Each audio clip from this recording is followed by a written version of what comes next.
ৰাজ্যত দুৰ্গা পূজা কমিটিসমূহলৈ চৰকাৰী সাহায্য প্ৰদান কৰাৰ কথা ঘোষণা মুখ্যমন্ত্ৰীৰ। এইবাৰ আমি সিদ্ধান্ত লৈছো যে প্ৰতিখন দুৰ্গা পূজা সমিতিকো ৰাজ্য চৰকাৰে বিত্তীয় সাহায্য আগবঢ়াব। আমি বিহুৰ সময়তো বিত্তীয় সাহায্য আগবঢ়াও, দুৰ্গা পূজাতো বিত্তীয় সাহায্য আগবঢ়াম, আৰু কেইদিনমান পিছত ভাওনাৰ সময় আমি ভাওনাতো বিত্তীয় সাহায্য আগবঢ়াম। অৰ্থাৎ ৰাজ্য চৰকাৰে অসমৰ প্ৰতিটো উৎসৱৰ সময়ত আমি একেলগে জনসাধাৰণৰ লগত যাতে উৎসৱ পালন কৰিব পাৰো তাৰ বাবে আমি এনেবোৰ নতুন আঁচনি আৰম্ভ কৰিছো, আৰু এই আঁচনিসমূহে নিশ্চিতভাৱে আমাৰ চৰকাৰখনক ৰাইজৰ ওচৰলৈও লৈ গৈ আছে।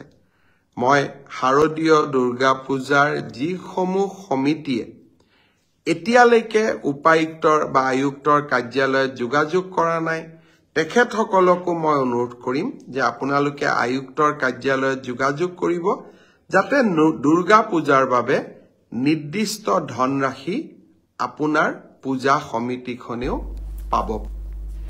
মুখ্যমন্ত্ৰীৰ ঘোষণাৰ পাছতে ৰাজ্যৰ ঐতিহ্যমণ্ডিত পূজা সমিতিসমূহে চৰকাৰৰ সিদ্ধান্তক আদৰণি জনোৱাৰ লগতে জনাইছে কৃতজ্ঞতা।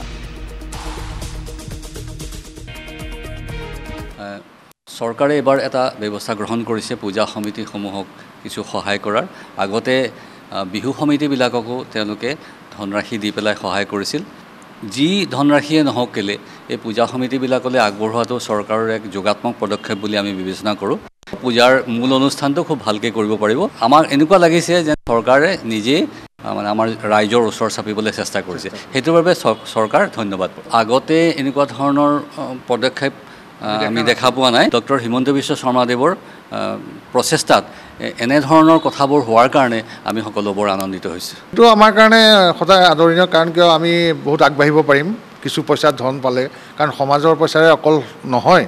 আমোলাপট্টি পূজা সমিতি এবাৰ 128 বছৰৰ পূজাত ভৰি দিছে। আমোলাপট্টি পূজা সমিতিক এইখন চৰকাৰে আগতে বহুত সহায় কৰিছে, বৃহৎ ধনৰাশি দি আগতে সহায় কৰিছে।